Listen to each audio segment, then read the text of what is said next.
Okay na ba? Nagre-record na. Alright. Hello mga kapudi, kamusta kayo? Ako si Red Quaresma at welcome back sa aking channel.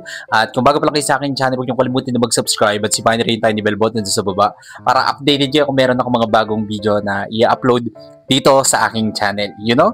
At para sa video ito guys, wala tayong reaction video na gagawin ngayon kasi nga, ang gagawin ko is magte-taste test na naman ng mga unfamiliar na pagkain. So yun nga, napadaan ako sa supermarket kanina. Tapos meron na naman ako nakita guys, bagong-bago sa mata ko. So ito nga yung Mikako seaweed flavor.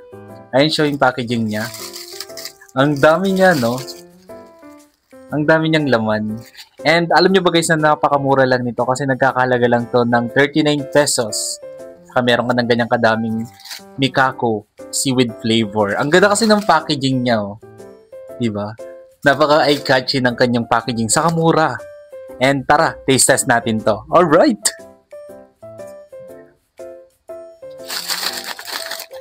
Lagay ko lang yung mic ko dito guys.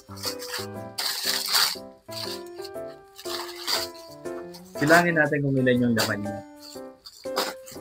Bilangin natin kung ilan yung laman niya. Naririnig niyo ba ako?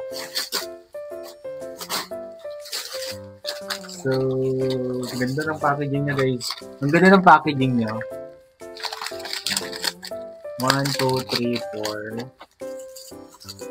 5, 6 7 8 10 pieces siya guys. 10 pieces. Yan. Tara. Taste test natin. Taste test natin. Baka hindi nyo naririnig eh. Lapit nga ako sa may mic ko. ASMR ko dyan. Taste test natin na guys.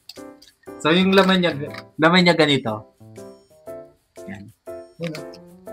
Tara taste test natin. Sabi dito ang flavor niya is seaweed flavor. Good taste.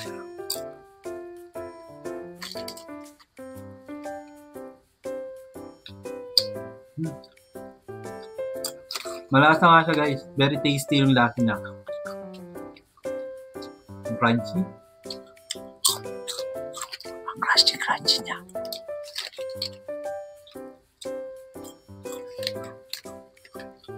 Pwede itong pampulutan. Magugustuhan din na ng mga bata guys. Malasa siya pero hindi siya maalat ha. Bango niya.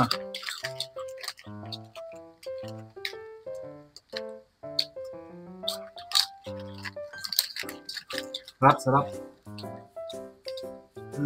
Isang subuan ko lang to guys.